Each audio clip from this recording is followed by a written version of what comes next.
Hey everyone, my name is Siobhan Evans Egan. I am a psychic spiritual medium and shamanic practitioner. I'm also an admin on the International Mediumship page, where we work with a community of people who are developing their psychic medium, healing, tarot abilities. So, as part of my job as the admin, I sometimes put out and ask questions if there's anything that I can help with regarding their development.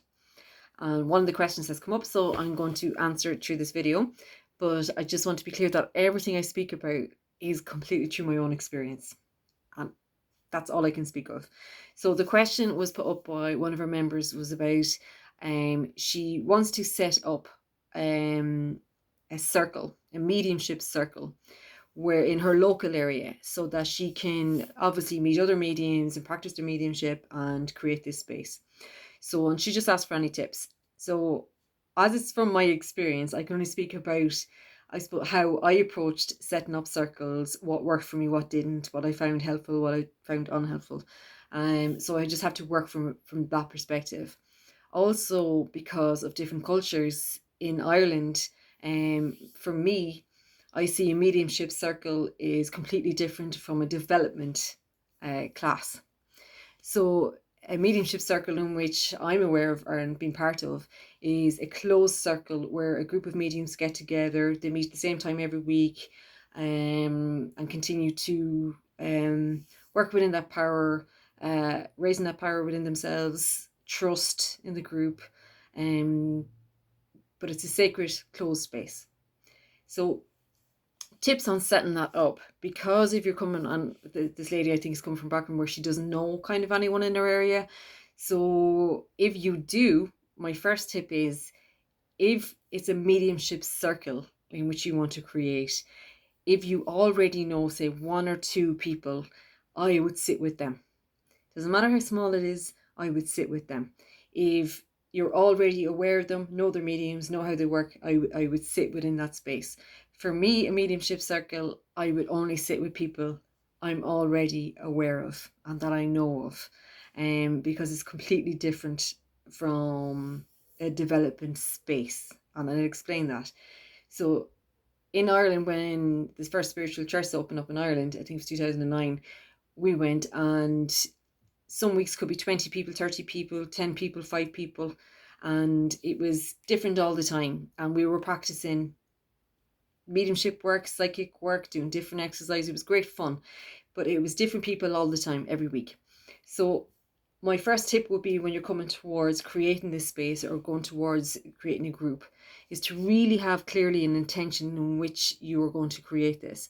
Because, firstly, you're the one, if you're starting this and you're beginning the group, you are going to be facilitating it. You are going to be running it, so to speak. So, you're in charge.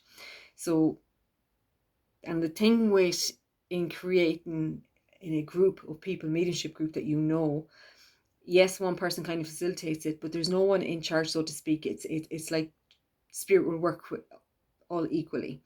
So how I speak in that and talk about it in that sense is, my background is,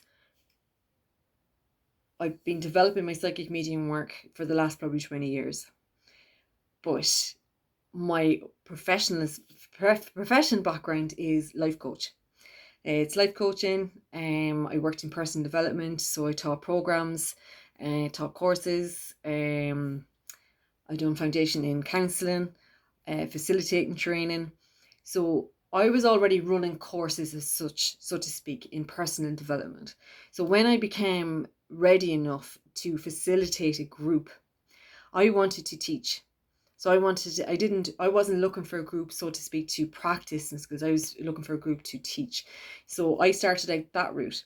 And what happened then was, over the years of teaching and meeting many lovely, lovely people, I found my people to start my circle with.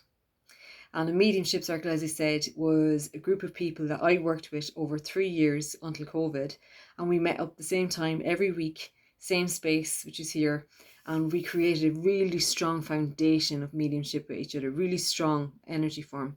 So, my tips towards, if you're working towards setting up like a medium group, I don't know if you want to go towards, and just giving this out, if you don't know anyone in your area to set up a mediumship group, I would go towards it. This is just a tip. I would begin a group of developing.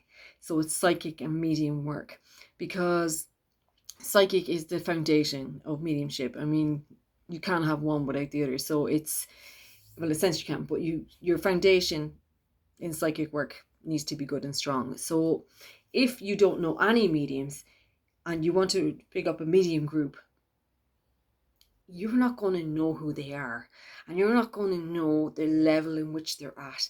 They could have been taught by many different teachers, taught by no teachers, so you're going to have a complete, like, it's going to be completely different. So if you began it in a sense of to get to know these people first, and set it up, say, as a 6 to 8 week circle or class, and you wanted to sit within this group for a couple of weeks to get to know people, it'd be a great way to really work out who you would sit with, who you wouldn't sit with. So this is just a tip that I would go about, because when I was doing medium circles, as I said, I had worked with these people over the years, and then we found our circle.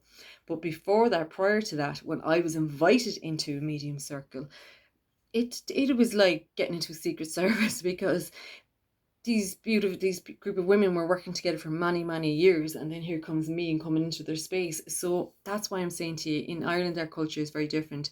I'm sure it might be the same there. A medium circle is a closed space, and the mediums more than likely already know each other and have worked with each other. So if you're starting off as a blank sheet and you don't know any mediums, I would really approach it as beginning a psychic and medium development circle. And that way you're able to meet people and get to know each other and see where you are in it. So if you're beginning and starting out as facilitating a psychic and medium circle, a practice circle, it means you are taking on the responsibility as facilitator. So you will be basically holding the space within this group.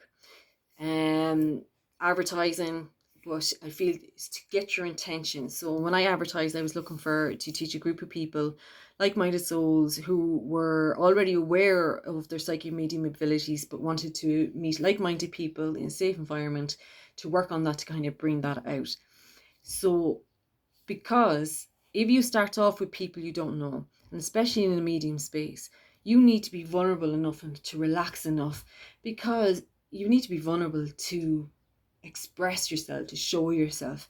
And not many people are ready for that. So when you do development groups, you meet people at all different levels and all different stages. You're going to have people that are coming to your group that are grieving and just want to get readings. You're going to have people who are reliant on a group of people so that they can offload and talk. So you're going to meet all sorts of walks of life. So for me personally, I would tip, if you have no mediums and no knowledge of anyone in that area, your local area, I would start off as a developing group to get to know people. Because I've been in situations where I've had to ask people to leave my groups. So you don't want to be opening up a mediumship group just for mediumship with people you don't know their backgrounds, you don't know their levels, you don't know their beliefs. So in development groups, you get to know them. And even if, as I said, you end up with 2 people or 3 people sitting, it's a great way to start a circle. So venue is another one, is to find a place. Some people do them in their homes, and that works perfectly for them. Me personally, I did experience that, but it's not something I like to do. I like to keep it outside my home. I have a cabin. This is a cabin, so now my circles are here. But at the start, this wasn't here, and I used to rent a place. So look out for a space that you can sit in. I know in Ireland, I don't know whereabouts or part of the country you're in, but I had to have insurance in order to run groups in some places. Some places didn't ask it for me, other because they were friends and sorted me out, but some places do ask for insurance. So just check that out. Second one is the amount of people that you want. As I said, I went to one group of development classes and there was no limit. And so, as I said, 30 could be 30 people, then it could go 20, 10. It was all the time different. I normally, when I'm advertising for development circles, I put out for 10 people, and I normally get the 10, and you'll probably get about 8 that will turn up all the time. So I ran them for myself personally, I ran them for quite a while, but now I would tip to do for about 8 weeks. and then after a while throw another one and another one, and you will meet those people that stick, and you will meet those people that are your people, and the journey begins from there. Because you're going to have people with all different belief system. I had people come that believed in the devil, were terrified of this, terrified of that, and you're not going to feel safe opening up in a space such as that. If someone is terrified, you're talking to the devil. So, for me, a tip is to start off as a developing class, psychic work and medium work, to practice with each other and start from there. So venues, see, do you need insurance, the limited spaces, always have rules. You need to sit down and think about what it is that you want to create in that space as you mean to go on. So there needs to be privacy, there needs to be respect. Think about what you need for yourself in order to feel safe in a space to work. So venue, rules, and the limited spaces. What else am I thinking of? Advertising. I honestly I put posters out everywhere. I advertised on the internet, and I always found my people never went short. And then what you'll find over time is you could have a certain, say you run the group for 8 weeks, and you have 3 or 4 people that continuously kept it, and you could, if you felt comfortable, you continuously work with those people then, and it's no longer now, if you're paying for a room, you still have to charge for the room, but it's a developing space, and that bond will form. So these are just little tips of how I would do it, and how I've done it, and how it worked for me, and how I met my soul tribe, so to speak. And we're meeting back up next week, so can't wait. So, because as I said, to me, a medium circle is a closed space. So I would start as a developing group, so you get to know people, because I say this with love. There are some people who are crazy, and you're going to meet them. So this way, you are finding out and working out the different levels in which you feel you want to work with, and you want to kind of sit in and be safe in and enjoy the work of spirit. But it's a journey. So I hope these tips help. As I said, it's only from my experience of how I set up circles I was invited in on, and that's the truth. I was invited into spaces of circles that were already started, so it's always a closed group. So development circle, I would start with. That's what I done. You don't have to. Well, if you are beginning a circle, then you are taking responsibility to be the facilitator. So you have to ask yourself, am I prepared for this? Am I ready for this?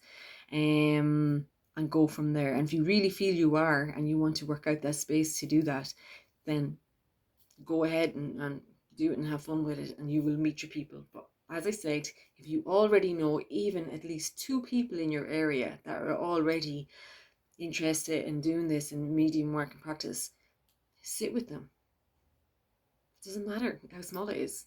Once it's more than 2, we go with 3, and work that up. And so I'm just going to leave that with you, and I hope that helps in some way, shape, or form. Thanks, guys.